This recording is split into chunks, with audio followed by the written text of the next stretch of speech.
Today's tale comes from Quora user Mark Mitram. When I announced to Quora that I was looking for true ghost stories that I could share on this channel, Mark responded with the following tale, which he claimed would be short and boring, and yet I would argue that often the short and boring stories are the most believable. Surely if a story wasn't true, it would tend toward hyperbole and indulge in too much excitement. But when someone offers a humble, small tale about a random event, it does lend a sense of credibility to the tale. At least, to me it does. Some time ago, Mark landed a job at the Promenade Hotel, Branson Landing, as a room attendant. One day, he was in a particular bedroom within the hotel with the door closed, changing pillowcases, a somewhat normal event for someone in his position, that is, until unexpectedly the door opened completely by itself.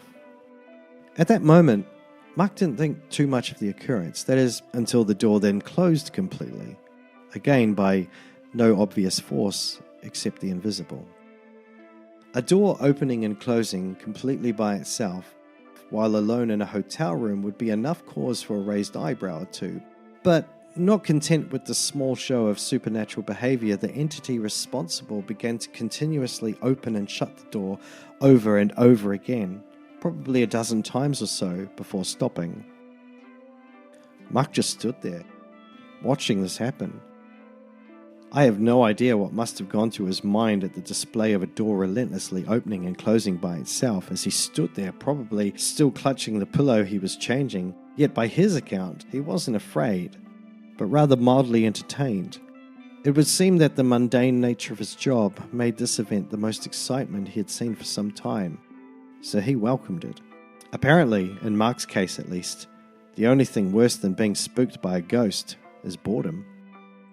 Mark finished the boring task of making the bed and then went and shared this experience with his co-workers in a joking sort of manner, saying how haunted the hotel must be for the door to keep opening and closing the way it did. However, all three of his colleagues, 2 males and a female, simply didn't believe his story and laughed it off. That seemed to be the end of it, at least until, an undisclosed time after, Mark and his team moved to work in another hotel across the street, where he struck up a conversation with a utility worker and asked him if he knew about the haunted nature of the Promenade Hotel. The man became very serious and said that the hotel was certainly haunted. He spoke of apparent murders and even recounted the stories of people who had seen objects move by themselves in a certain room.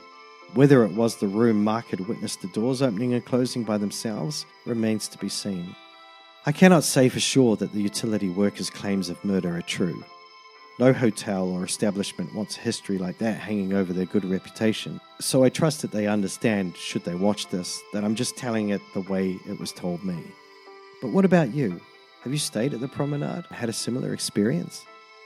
Have you found yourself in any hotel and realized that something else, something unseen, was sharing your room with you? I'd love to hear your story. Please write to me at tellyourtalehere@gmail.com. And until next time, stay at a friend's house instead.